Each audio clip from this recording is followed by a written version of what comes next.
James May, the gearhead poet of Top Gear and the Grand Tour, just spent £1.2 million on a car slower than a Sunday driver. Why? Because Captain Slow doesn't chase speed, he chases soul. His collection, a mad mix of Italian exotics, British oddballs, and American muscle, is a nerd's fever dream. Hold tight for number 4, a prototype so rare its own maker lost track of it. Welcome to May's world, where every car tells a story. 1963 Chevrolet Corvette split window one of just 199 Z06 models with fuel injection. It's a 1963 Corvette split window that May bought to prove the US can outclass Europe when it tries. The 327 cubic inch L8 for V8 delivers 360 horsepower through a Rochester fuel injection system he calls shockingly rational for a nation that loves monster trucks. The split window design, a one-year quirk, is style over sense, May says. Like a cowboy in a tuxedo, found in a Montana barn, untouched since 1975. It belonged to a rancher who raced it on dirt strips, dreaming of Daytona. Restoration uncovered a 1963 Chevrolet training film in the trunk, alongside faded decals from local races. May insisted on keeping the original fuel injection, despite its temperamental nature, because modern carbs would be like painting a mustache on the Mona Lisa. The restoration took for years, with May consulting a retired GM engineer who tested Z06s in the 60s. The 84-year-old shared tales of outrunning state troopers on desert highways, his eyes sparkling as he recalled the Corvette's raw edge. The car's interior, with its analog gauges and chrome trim, feels like a jet cockpit, and May swears it smells of grit and glory. Driving it, he channels the rancher's ambition, a man who saw a sports car as his ticket to freedom. Number 14, 1999 Porsche Carrera GT3. Captain Slow gets feisty here. One of 20 right-hand drive GT3s in the UK. May bought it to prove old Porsches can outdance modern ones on a track. The 3.6-liter flat six makes 380 horsepower. But May loves its telepathic feedback, like a German engineer coaching you mid-corner. Found in a Leeds garage, it was a Porsche test mule with factory telemetry tags on the suspension. Restoration uncovered German break-in notes under the hood, and May tracked down the test driver, who called it the GT3 that didn't fight back. The rebuild, done by Porsche's GT3 team, is documented in a 250-page binder May calls my nerd Bible. The GT3 is May's precision instrument, a car that demands focus and rewards skill. Its raw connection to the road makes him feel alive, and he speaks of it with a reverence usually reserved for art. Restoring it was like piecing together a puzzle, each tag a clue to Porsche's ambition. Driving it, May feels the ghosts of Nürburgring laps. The car's unfiltered nature a love letter to purists. 1970 Plymouth Hemi Cuda convertible for 126 Hemi V8. Officially for 125 horsepower, likely nears 500. Paired with a pistol grip shifter that May says demands Herculean forearms and saintly patience. He bought it to celebrate America's gloriously unhinged engineering, found in a Wisconsin barn, hidden since 1974. It was owned by a farmer who'd started in secret while his wife believed it sold. Restoration revealed bourbon bottles, racing tickets, and a logbook of his covert drives. May spent 18 months sourcing the exact in violet purple, tracking down a retired Chrysler chemist who mixed it by hand from a 1970 formula. The Cuda is May's guilty thrill, its thunderous roar making him feel like a rock star. Finding the farmer's notes was like uncovering a secret diary, and May imagines him sneaking out under the stars. The Hemis rumble his escape from routine. Restoration was a saga. May sourced original bolts from a collector in Ohio and had the upholstery hand-stitched to match 1970 specs. 1963 Ferrari to 150 GT ETHE 3.0 Colombo V12 with 6 Weber carbs. Makes 240 horsepower, but needs more care than a royal infant. May loves it for blending racing DNA with family practicality. Found in a Tuscany shed, it was serviced by Enzo Ferrari's personal mechanic, with signed logs. Restoration revealed a prototype air conditioning system that May says works like a whisper in a storm. He cataloged every part, creating a 350-page manual he jokingly calls Ferrari for obsessives. The 250 GTE is May's heartstring tugger. Its V12 whale evokes Ferrari's golden age, and finding Enzo's mechanic's signature felt like touching divinity. Driving it, May imagines families cruising to Lake Como, the car's elegance a backdrop to their laughter. Restoration was a pilgrimage, with May sourcing leather from an Italian tannery that supplied Ferrari in the 60s. The emotional weight lies in its transition Ferrari's shift from track to luxury. A pivot May sees as brave. Bentley S1 Continental 6.2-liter V8 offers sufficient power per Bentley and weighs nearly 3 tons. Its interior, with 20 wood types and leather for a royal court, screams opulence.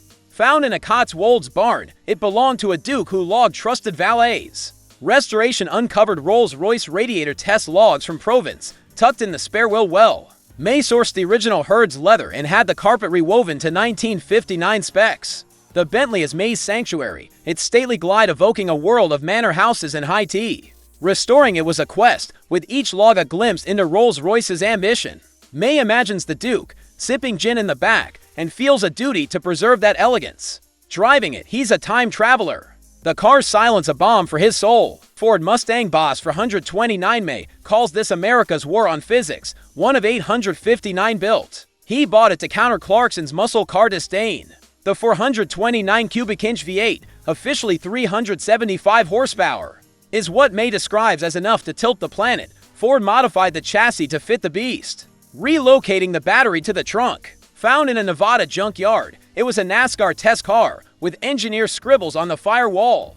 Restoration took 5 years, with May sourcing parts from 8 states. Insisting a modernized Boss is like a declawed tiger, the Boss for 129 is May's adrenaline rush, its power making him feel invincible. The junkyard find, abandoned during the 1974 gas crisis, carries a bittersweet story of dreams deferred. May imagines the original owner, a racer who couldn't afford the fuel, and feels a duty to honor him. Restoration involved tracking down a Ford engineer who tested the car, sharing tales of its dominance on oval tracks. Driving it, the V8's roar is a battle cry, and May's grin betrays his love for its success. This car is his rebellion, a middle finger to practicality that makes his heart race. For Studebaker Avanti R2, May hails this as America's spark of brilliance. One of 46 supercharged are to South. Its 289 cubic inch V8 makes 289 horsepower via Paxton supercharger he calls a gift from the future, found in a San Diego garage. It was owned by a NASA engineer who drove it to missile test sites, with classified notes in the glove box. Restoration revealed Bonneville timing slips showing 170 miles per hour. May kept the supercharger's unique whine, saying it's like hearing progress hum. The Avanti is May's underdog champion, its futuristic design a bold gamble that stirs his admiration. Restoring it felt like resurrecting a visionary, and the engineer's notes evoke Cold War ambition. Driving it, May feels the thrill of innovation, the car's speed a nod to Studebaker's courage. The emotional depth comes from its obscurity, a forgotten gem that May's brought back to life. His voice softens as he describes its first drive, a moment of pride for saving a piece of history. 1977 Triumph Dolomite Sprint Maze. British genius with gremlins. This rally development car has an experimental 16-valve head and Weber carbs. The 2.0-liter engine makes 127 horsepower when it's happy, per May, found in a Manchester lockup. It came with rally notes and engineer rants about budgets. Restoration preserved every flaw, as May says they're its character. He tracked down the mechanic's widow, who shared stories of its rally glory. The Dolomite is May's badge of resilience, its ambitious design mirroring his own stubborn streak. Restoring it felt like honoring forgotten engineers, and the rally notes evoke muddy tracks and roaring crowds. Driving it, May feels their passion, the car's quirks a reminder of British grit. The emotional weight lies in its underdog story, a car that fought to shine. May's devotion is clear in his careful preservation, a tribute to those who dared to dream. 1985 Ferrari 308 GT because May bought this to prove Magnum PI new cars. One of the last carbureted 308s. Its 2.9-liter V8 Quattro Volvo makes 240 horsepower via for Weber carbs that May says need more attention than a diva, found in a Geneva garage with 10,000 miles. It was owned by a watchmaker who logged sunny drives. Restoration uncovered Dino sheets showing the 145 horsepower. May keeps the paperwork in a vault and wrote a 6,000-word ode to its mechanical heart. The 308 is May's analog romance, its demanding carbs a ritual he cherishes. The watchmaker's logs, detailing Alpine cruises, fill him with nostalgia for carefree Sundays. Driving it, the V8 scream is a love song, and May imagines the watchmaker's precision mirrored in every gear shift. Restoring it was his way of preserving that joy, and each mile feels like a shared journey.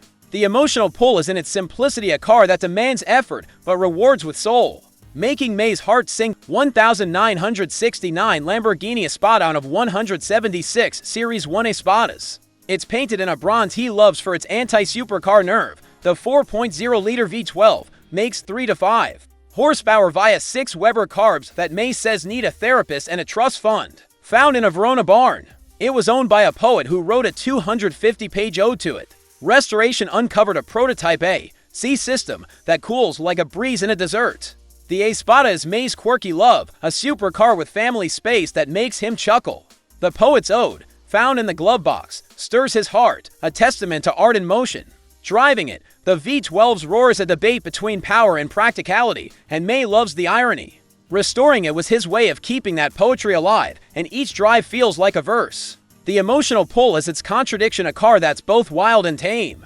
Mirroring May's own duality, 1,968 for GT40 MK3, the 289 cubic inch V8 makes 306 horsepower. With leather and carpeting for polished terror. May tracked it across 3 continents, engine in Texas, body in Surrey, gearbox in France. Restoration took 6 years, with Ford's archives verifying every bolt. The A.C. May notes, works like a candle in a blizzard. The GT40 is May's triumph. Born from Ford's vendetta against Ferrari.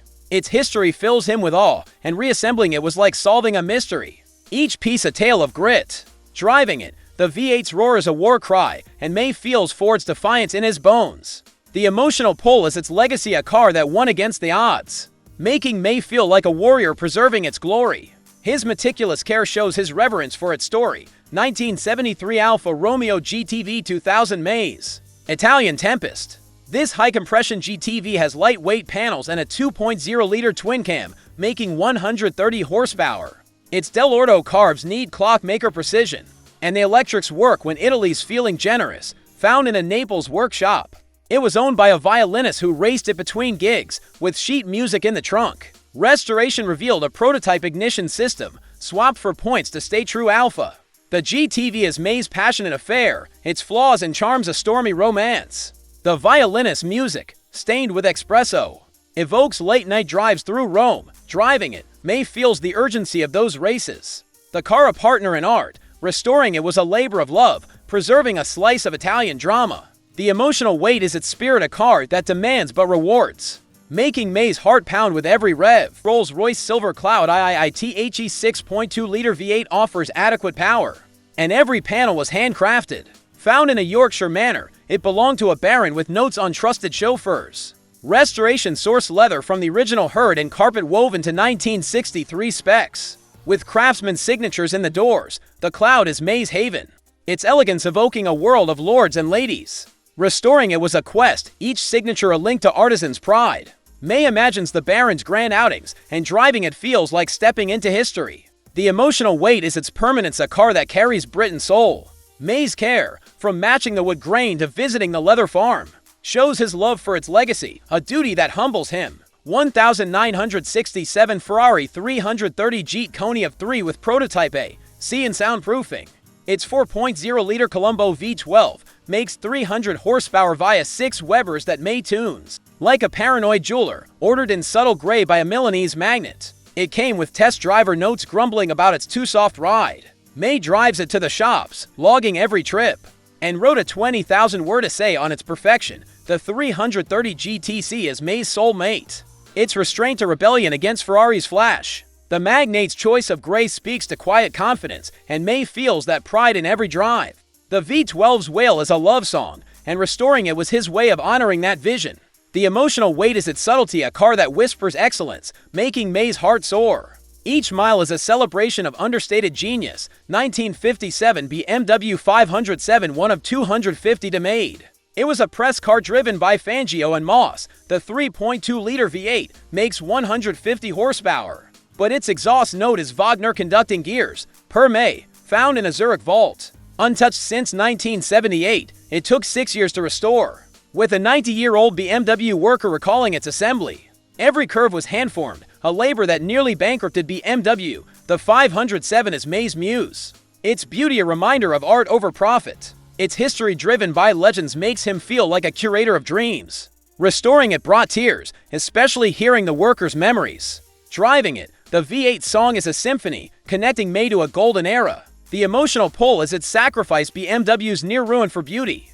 A story that moves May deeply. James May's garage is a cathedral of quirks, where every car from American brutes to Italian divas tells a story of passion, folly, and triumph. He drives them all, geeking out over their flaws and brilliance. From carburetor tantrums to hand-stitched leather. The value? Utterly irrelevant, he says, but likely enough to buy a small nation. This isn't a collection, it's a library of automotive dreams, each car a chapter May reads with joy. Love this deep dive into Captain Slow's world? Hit that subscribe button and join us for more tales of cars that steal hearts and break banks. Don't miss the next ride. Share your thoughts in the comments, and don't forget to like and subscribe for more dives into Hollywood's hidden history.